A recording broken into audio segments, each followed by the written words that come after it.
Mirabel knelt in the ash and reached for a single burned notebook, the ledger with every client name she'd ever built from nothing, and pressed it to her chest like something that could still be saved. Behind her, the fire had already finished its work. She had built 3 businesses out of nothing but a sewing machine and a stubborn refusal to quit. She had turned around and built the same thing in a dozen other hands, funded their first shipments, taught them how to read a contract, put her own name on the line so banks would trust theirs. When the fire took everything she owned in a single night, she picked up the phone expecting at least one of those hands to reach back. Not one call was returned. Her mother, Diane, was the last person standing beside her, until grief did what the fire couldn't and stopped her heart in her sleep. 11 days later. 6 months after that, a 9-year-old boy climbed out of a stranger's car in the middle of traffic, walked straight up to a woman sleeping under a bridge, and asked to be her friend. Welcome to Black Silk Stories, the home of Afro-Korean stories that hit different. Subscribe, drop a comment, and do not go anywhere. This is only the beginning. 3 days before the fire, Mirabel had worn white. Not the white of surrender, the white of a woman closing a deal. A tailored 2-piece, gold buttons down the blazer, her locks twisted into a low crown at the base of her neck. She walked into the boardroom at Halden Textiles like she already owned half of it, because in a way she did. 5 years supplying fabric to half the design houses in the city. 5 years teaching younger women for free how to price a garment, how to speak to a bank, how to survive a market built to keep them small. You've built something real, the director said, sliding a contract across the table. We'd like to be part of the next chapter. Mirabel smiled the smile of a woman who'd earned the right to be tired and wasn't. Not yet. There's always a next chapter, she said. I just keep writing it. She didn't know the next chapter would open with smoke. The fire started at 2 a.m. in the fabric storeroom and finished by sunrise. By the time Mirabel arrived, firefighters were coiling their hoses and the steel sign out front, Mirabel Designs, had melted at one corner, her own name folding in on itself.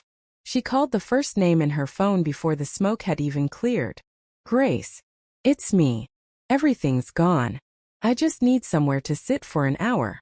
Pause longer than it should have been. Mirabel, I've got clients coming in. It's really not a good time. I'm not asking for money. I'm asking for a chair. I'll call you back. Grace did not call back. Neither did Marcus, whose loan she had co-signed when no bank would touch him. Neither did Renee, whose entire brand, the name, the packaging, the first 100 customers Mirabel had built with her own hands and given away for free, because that was what you did for people you believed in. 6 calls. 6 people she had lifted. 6 silences. By the 7th call, her voice had stopped asking and started apologizing, as if needing help were the offense. Mama, I don't know what to do, she said instead, sitting on the curb in a white blazer gone gray with soot. Her mother answered the way she always had. Steady, low. A voice built for holding other people up. Come home. We'll think together. You are not alone, baby. Mirabel believed her. For 11 days she believed her. On the 12th day, her mother didn't wake up. The doctor used careful words. Stress, heart, sudden. But Mirabel heard only one sentence underneath them. She carried this with you until she couldn't. At the funeral, Mirabel wore black, a simple dress borrowed from a neighbor, because her own clothes had turned to smoke weeks ago. She didn't cry at the graveside. She had already emptied that reservoir onto a curb alone, while people she'd built empires beside let her calls ring out. Across the city, in a house with gates too tall for grief to climb easily, a boy named Juho sat swinging his legs on a piano bench he never played, watching his grandfather knot a tie in the hallway mirror. You're doing it wrong again, Juho announced. I've been tying ties since before your mother was born. Still wrong. He hopped down and crossed the room in socked feet, redoing the knot himself with the seriousness of a surgeon. His grandfather, Chairman Han, though the staff called him Sir and Juho called him Grandpa, let the boy work, watching his small hands with an expression that had softened considerably over 3 years. 3 years since the crash. 3 years since a phone call had taken his son and daughter-in-law and left him, at 61, learning to knot a 9-year-old's shoelaces because there was no one else left to do it. There, Juho said, smoothing the tie flat. Now you look like the man on the money. Chairman Han almost laughed. Almost. You have your presentation today. I know. Volcanoes. You did volcanoes last year. Last year I was 8. I know more now. Chairman Han crouched to straighten the boy's collar. Navy blazer, gold crest, the same uniform his own son had once worn, retailored rather than replaced, because some things he couldn't bring himself to let go of. Your father would have liked that joke, he said quietly. Juho didn't flinch. He never did anymore. I know, he said. I still make them for him. Chairman Han's throat tightened, the way it still did. Unpredictably, 3 years later. He reached for his keys instead of answering. Come. We'll be early. You like being early. I like being early, Juho agreed, already moving for the door. Because it means I get to look at things on the way. Neither of them knew yet who he would look at that morning. The car eased through the gates and into a city already thick with heat and horns. Juho pressed his forehead lightly to the glass, narrating the street the way he always did on these mornings. A man balancing a tower of oranges on a bicycle, a woman with fabric bolts stacked on her head, a stray dog that had claimed the intersection as its personal office. Chairman Han watched him more in the rearview mirror than he watched the road. He wore gray that morning. A suit cut close and unfussy, no crest, no company pin because today wasn't a boardroom day, it was a Father's Day, standing in for the one his son should have had. Juho's blazer was pressed to a fold sharp enough to cut. A gold crest catching the light every time he turned his head. 3 years ago, this same boy had sat in a hospital corridor in a uniform too big for him, refusing to cry until someone told him where his grandfather was. You're the reason I kept standing, Chairman Han had told him once, quietly, and meant it more than a 9-year-old could understand. Grandpa, do you think volcanoes get tired? Tired of what? Of holding it in. Before they explode. Juho turned from the window. Like, do they warn anybody? Or does it just happen? Chairman Han considered the question longer than the traffic light required. I think, he said slowly, some of them warn everybody and nobody listens until it's too late. Juho nodded like this was a perfectly reasonable answer from an adult, filed it away, and returned to the window. The car slowed into a stretch of road choked with morning traffic, buses idling nose to tail, a market spilling halfway into the street, vendors shouting over each other in a language of commerce older than any of them. Chairman Han checked his watch. 20 minutes to spare. Enough. Juho went very still. At first Chairman Han thought he'd fallen asleep, the way he sometimes did in traffic, chin dipping toward his chest. But when he glanced back, the boy's eyes were wide open, fixed on something outside the window, his small hands flat against the glass. Grandpa, Juho said. Stop the car, please. We're in traffic, we can't just. Stop the car. Something in his voice made Chairman Han actually look, not glance, look in the direction his grandson was staring. A woman sat against the concrete pillar of an overpass, knees drawn to her chest, a threadbare cloth pulled around her shoulders despite the morning heat. Her hair had matted past the point of styling. Her skin held the particular ash-gray undertone of someone who hadn't eaten properly in longer than she could count. She wasn't asking anyone for anything. She wasn't even looking at the traffic. She was simply enduring it the way a person endures weather. Chairman Han's chest did something strange and sudden. He knew that posture. Not the woman. He had never seen this woman in his life. But the posture itself, the specific architecture of a person who has decided the world will get nothing further from them, not even the effort of eye contact. He had worn that posture himself 3 years ago in a different building on a different night, when grief had hollowed him out so completely that his own driver had once found him sitting on the floor of his study at 3 a.m., unable to remember how to stand. Grandpa. Juho's voice had dropped, urgent now. Why does she look like you did 3 years ago? Chairman Han's hand stilled on the door handle. He hadn't told the boy that. He had never once described in any detail what those first months after the crash had done to him. The not eating, the not sleeping, the mornings his housekeeper found him still in yesterday's clothes, sitting in the dark. He had guarded Juho from that version of himself with everything he had, believing a child should never see a grandfather look like the ground had opened beneath him. But children saw more than adults gave them credit for. They always had. I don't know what you mean, Chairman Han said carefully. You do. Juho was already unbuckling his seatbelt. You had that same face. The one that doesn't want anybody to talk to you, but really wants somebody to talk to you. Juho. I'm going to say hi. You are not getting out of this car in traffic too. But the boy was already reaching for the door handle, and Chairman Han, 61 years old, chairman of a company with more employees than some small nations had citizens, found himself doing something he hadn't done in 3 years, scrambling undignified after a 9-year-old. The driver, alarmed, threw the car into park half-blocking a lane, horns erupting around them like an orchestra tuning badly. Chairman Han came around the car fast, gray suit jacket flaring, one hand already out to catch his grandson by the collar, and stopped. Juho had already crossed the narrow strip of cracked pavement and crouched down, unbothered by the traffic, unbothered by the dust, unbothered by anything except the woman in front of him. Hi, Juho said. I'm Juho. I'm 9. The woman lifted her head slowly, as if the motion cost something. Up close, Chairman Han could see what the distance had blurred. She was young, younger than he'd assumed, 30 at most, with the kind of bone structure that suggested someone had once taken great care getting dressed in the morning.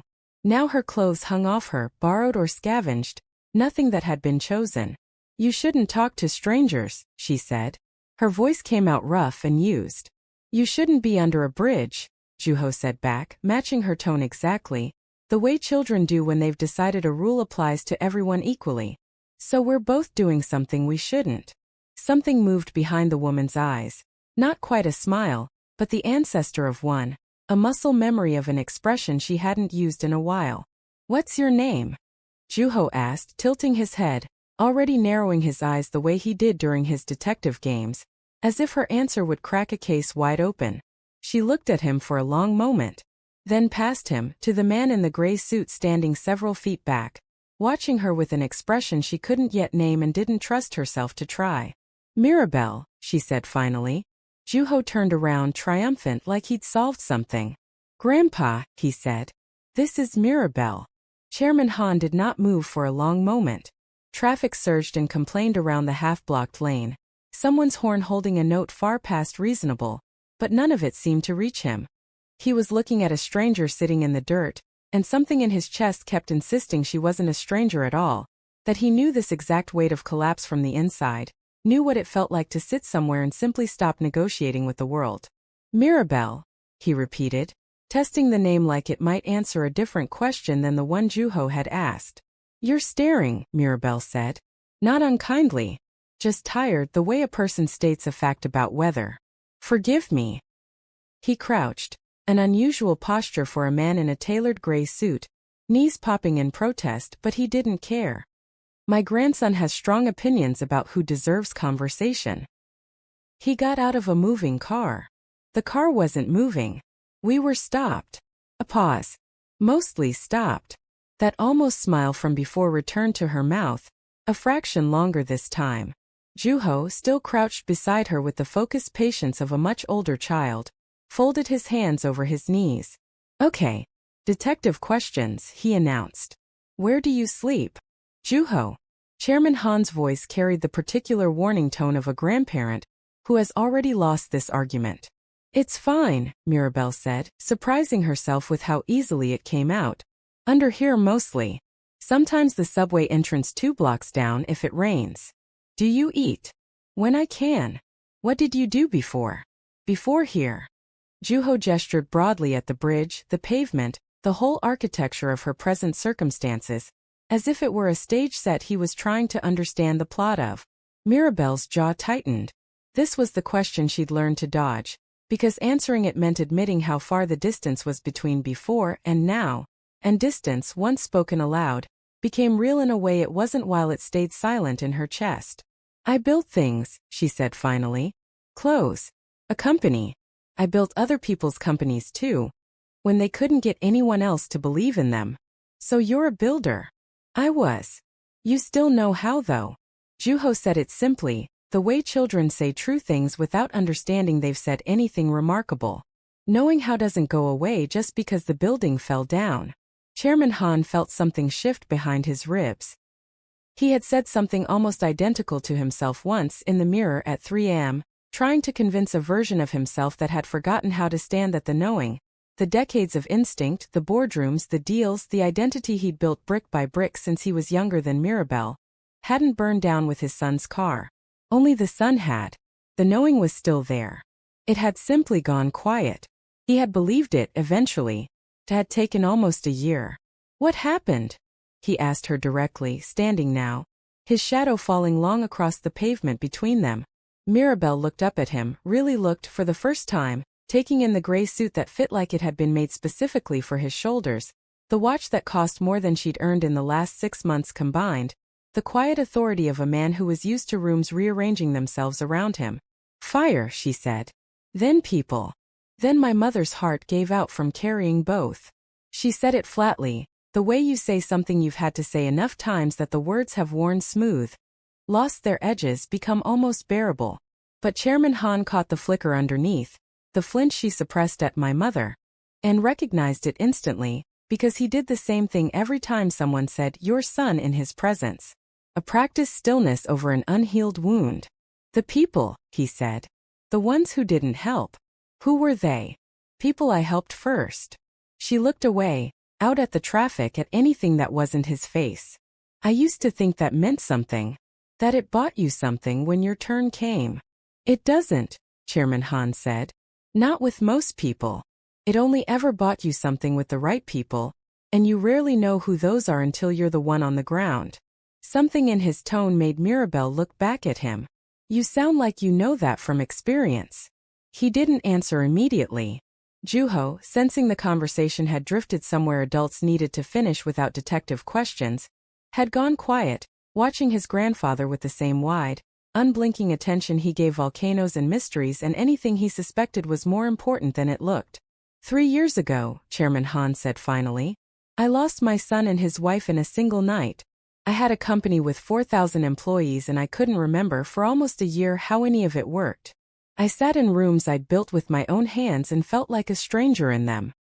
He glanced at Juho. This one kept me upright. Some days that was the only job either of us had. Mirabel's throat moved. She said nothing because there was nothing polished enough to say back to that, and for once in her life she didn't reach for something polished.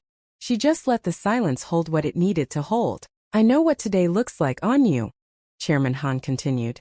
I've worn it. It doesn't stay forever, even when it feels permanent. But it doesn't leave on its own either. Someone has to reach in. And you're offering to reach in. Her voice carried the particular suspicion of someone who has been offered help before, and watched it evaporate the moment it became inconvenient for the person offering it. I'm offering to have a conversation that doesn't happen on the side of a road, he said. Whatever comes after that is a separate decision. One you get to make. Not me. Juho, who had been quiet for an admirable stretch of time by his own standards, tugged at his grandfather's sleeve. Grandpa, we're going to be late. Chairman Han checked his watch, then looked back down at Mirabel, at the cracked lips, the eyes that had learned not to expect anything and were now visibly, painfully, fighting that training in real time. I have somewhere to be, he said. My grandson has a presentation on volcanoes he's very serious about. I know more this year, Juho added for clarity. Something that was almost a laugh moved through Mirabel's chest, unfamiliar, rusted from disuse. But I'll come back, Chairman Han said. Today. This afternoon. If you're still here. Mirabel studied his face for a long moment, searching. Chairman Han suspected for the catch, the angle, the thing men like him usually wanted in exchange for kindness like this. She didn't find one.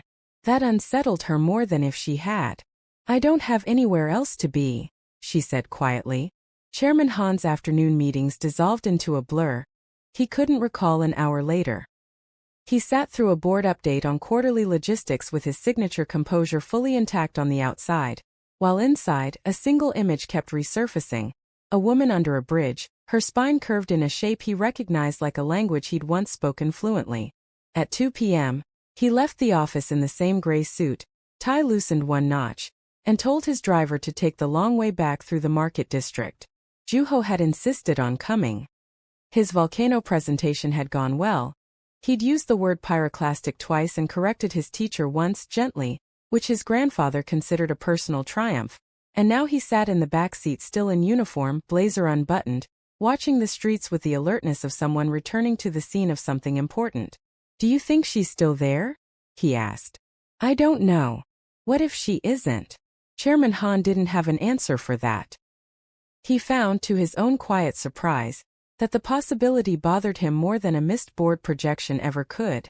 She was still there. Not exactly where they'd left her. She'd moved a few meters, into a strip of shade thrown by a shuttered storefront, knees drawn up, watching the street with the flat, cautious attention of someone who had learned that most promises evaporated by afternoon. When the car slowed, she didn't stand. She simply watched it, waiting to see whether it would actually stop this time. It stopped. "You came back," she said, when Chairman Han crossed the pavement toward her, Juho trailing a step behind, uniform blazer now slightly askew from an afternoon of enthusiastic gesturing about volcanoes. "I said I would.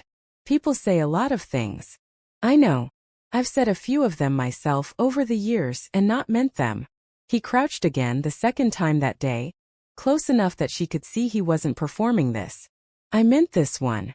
Mirabel studied him the way she'd studied him that morning, searching for the seam, the place where the offer would reveal its true price. She still didn't find one, and that, more than anything, was what finally cracked something loose in her chest. "What exactly is this?" she asked. "Say it plainly.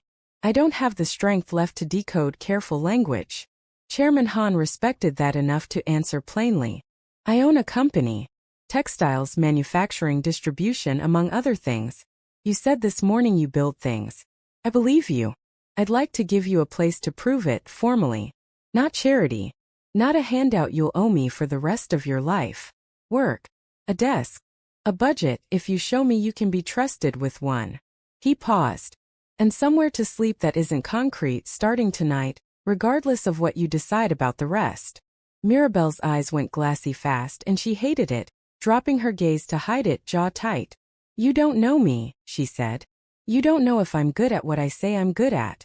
You don't know if I'll disappear with whatever you hand me." "No," he agreed. "I don't. I'm choosing to find out anyway." "Why?" He glanced at Juho, who had crouched down beside Mirabel again, uninvited, resuming his detective posture with the easy confidence of a child who has decided he belongs wherever he plants himself. "Because someone should have done this for me," Chairman Han said quietly, "and no one did. I built my way back up alone, in a house too big and too quiet. And I promised myself that if I ever recognized that particular kind of alone in someone else, I wouldn't walk past it. I nearly did walk past it this morning. My grandson didn't let me." Mirabel looked at Juho, who beamed at her like he'd personally engineered the entire outcome, which in a sense he had. "You're 9, she said to him, half a laugh breaking through despite herself. "How did you even see me from a moving car?" "It wasn't moving. It was stopped. Mostly stopped." He grinned, delighted to reuse his grandfather's own line against him. That got an actual laugh out of her. Small, cracked at the edges from disuse, but real. Chairman Han felt something in his own chest loosen at the sound of it. A knot he hadn't realized he'd still been carrying since that morning. "There's a car," he said, straightening, nodding toward the sedan idling at the curb. Hazards blinking apologetically at the traffic still forced around it. "You can decide in it or out here. But I'd rather you decide somewhere warm, with food in front of you, than standing on pavement that's already taken enough from you." Mirabel looked down at herself, the borrowed clothes gone stiff with dust and days. Hands she hadn't let herself really look at in weeks, nails cracked, knuckles raw. She thought of the boardroom 3 days before the fire, the white two-piece, the gold buttons, the version of herself who had walked into rooms like she owned the air in them. That woman felt like a rumor now, something she'd heard about secondhand rather than someone she had been. "If I get in that car," she said slowly, "I need you to understand something. I'm not going to be grateful in the way people expect gratitude to look. I've been grateful before. It got twisted into obligation, and obligation is how you get used." Her voice hardened though her eyes stayed wet. "I'll work. I'll prove myself. But I won't perform thankfulness for an audience." Chairman Han held her gaze without flinching. "I'm not looking for an audience," he said. "I had enough of those before the crash. I've since discovered I only need the people willing to sit beside me when the cameras are off." Something about that, "when the cameras are off," landed differently than the rest, and Mirabel's eyes narrowed slightly, cataloging it, filing it the way Juho filed things during his detective games. "Who are you?" she asked again, this time meaning it differently. Really? Chairman Han extended a hand to help her up. Juho stood too, brushing dust off his blazer with the businesslike efficiency of someone twice his age. Someone who used to look exactly like you do right now, he said. 3 years ago to the day almost. My grandson noticed the resemblance before I did. Mirabel took his hand. And that was when the sedan's back door opened, and a man stepped out onto the pavement behind them, someone Chairman Han clearly recognized, given how instantly his expression shifted from open warmth to something colder, more guarded. A face Mirabel had never seen before in her life, but one that made Chairman Han's grip on her hand tighten, almost imperceptibly, like a reflex he couldn't fully control. Han, the man said, adjusting his cufflinks, eyes moving from Chairman Han to Mirabel with an expression that was doing very careful, very deliberate arithmetic. I didn't expect to find you here. Or her. Mirabel's hand went rigid in Chairman Han's. The man crossing the pavement toward them moved like someone who had never once doubted his welcome in any room he entered, dark navy suit, no tie, top button undone with the calculated carelessness of a man who paid someone to make carelessness look expensive. His shoes alone probably cost more than every meal Mirabel had eaten in the last 2 months combined. Julian, Chairman Han said, and his voice had changed entirely.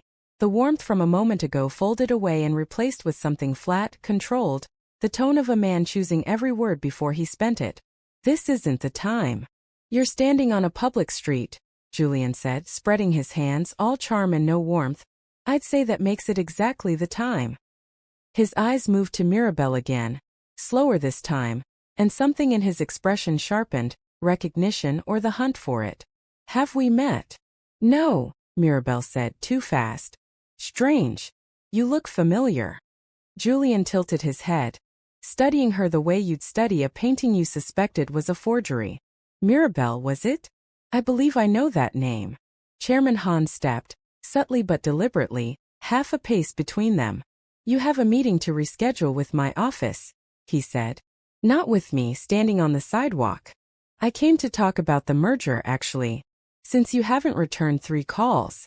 Julian smiled, unbothered by the redirection, the smile of a man who collected other people's discomfort as currency. But I'll admit, this is far more interesting. It isn't interesting. It's none of your business. Everything involving you is my business, Han.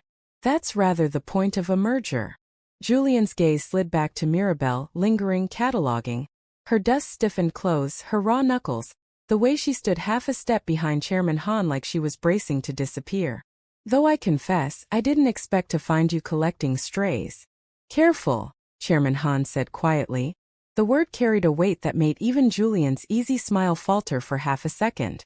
Juho, who had been watching the exchange with narrowed eyes and the stillness of a child cataloging a stranger for later analysis, tugged at his grandfather's sleeve. Grandpa, I don't like him. Neither do I, Chairman Han murmured, low enough that only Juho caught it. Julian crouched slightly, addressing the boy directly with a smile that didn't reach his eyes. And who's this? Your grandson, I assume. Getting him started early on collecting people off the street, are we? Get in the car, Juho, Chairman Han said, not unkindly, but with a firmness that ended discussion. Juho went reluctantly, casting one last suspicious glance at Julian over his shoulder, the same look he'd give a suspect in his detective games, filing away a face he intended to remember. Julian straightened, adjusting his cufflinks again, a habit Mirabel was beginning to understand as a tell, something he did whenever he wanted to seem unbothered and wasn't quite managing it. I'll leave you to your afternoon, he said. Though I do wonder, Han. Does the board know you're out here playing rescuer instead of returning calls about a merger worth several $100 million? I imagine some of them would find it charming. Others might find it concerning. Given the timing. The timing of what? Come now. Julian's smile widened, thin and precise. 3 years since you nearly lost the company to your own grief. Now you're out here again, distracted, emotional, making decisions on sidewalks instead of in boardrooms. It's a pattern investors notice. Chairman Han's jaw tightened, the only visible crack in his composure. My grandson noticed a woman in need of help. I responded to that. If you find basic decency alarming, that says more about you than it does about me. I find it alarming when it happens 2 weeks before a vote that determines whether I control 40% of your company, Julian said, dropping the pretense entirely now, voice cooling into something harder. Consider this a friendly warning. Cleaning yourself up in public 3 years ago is what kept the board's confidence. I'd hate to see that unravel over. His eyes flicked to Mirabel one final time, dismissive and assessing all at once. This. He turned before Chairman Han could respond, walking back toward his own car parked further down the street, unhurried, utterly certain he'd landed exactly the blow he'd intended. Mirabel stood very still, watching him go, something cold settling behind her ribs that had nothing to do with hunger or exhaustion. He knows me, she said quietly, once Julian was out of earshot. Or he thinks he does. I've never seen that man in my life. But he looked at me like he was trying to place a name he already had written down somewhere. Chairman Han turned to her, something unreadable moving behind his eyes. Not quite alarm but close to its neighbor. What merger is he talking about? She asked. 40% of your company? A complication, Chairman Han said carefully. That has nothing to do with you. He made it sound like it might. Chairman Han didn't answer that directly, and the silence that followed told her more than words would have. He opened the car door instead, the gesture gentle, an invitation rather than a command. Get in, he said. Eat something. Sleep somewhere warm tonight. Whatever that man is playing at, it doesn't change what I offered you an hour ago. Mirabel hesitated on the curb, dust still on her hands, the ghost of the boardroom woman she used to be flickering somewhere underneath the exhaustion. She thought of the fire. Her mother's voice on the phone. You are not alone, baby. The last true comfort she'd been given before the silence that followed. She thought of 6 unanswered calls, and then a 9-year-old boy who had gotten out of a barely stopped car simply because he refused to look away from her. She got in. As the car pulled back into traffic, Mirabel glanced once through the rear window, and caught Julian standing beside his own car, phone already pressed to his ear, his eyes fixed on their vehicle with the unmistakable focus of a man rearranging pieces on a board only he could fully see. Grandpa, Juho said suddenly, twisting around in his seat to look at Mirabel beside him, his detective instincts fully awake now. Who is Julian? Why did his face do the thing your face does when you're lying about being okay? Chairman Han's eyes met Mirabel's in the rearview mirror for one unguarded second, and in that second, she saw something she hadn't expected to see on him at all. Fear. Stay tuned for episode 2. This has been Black Silk Stories, the home of Afro-Korean stories that hit different. If you felt that ending, you already know episode 2 is not optional. Subscribe, drop a comment, tell us who you think Julian really is, and do not go anywhere. This is only the beginning.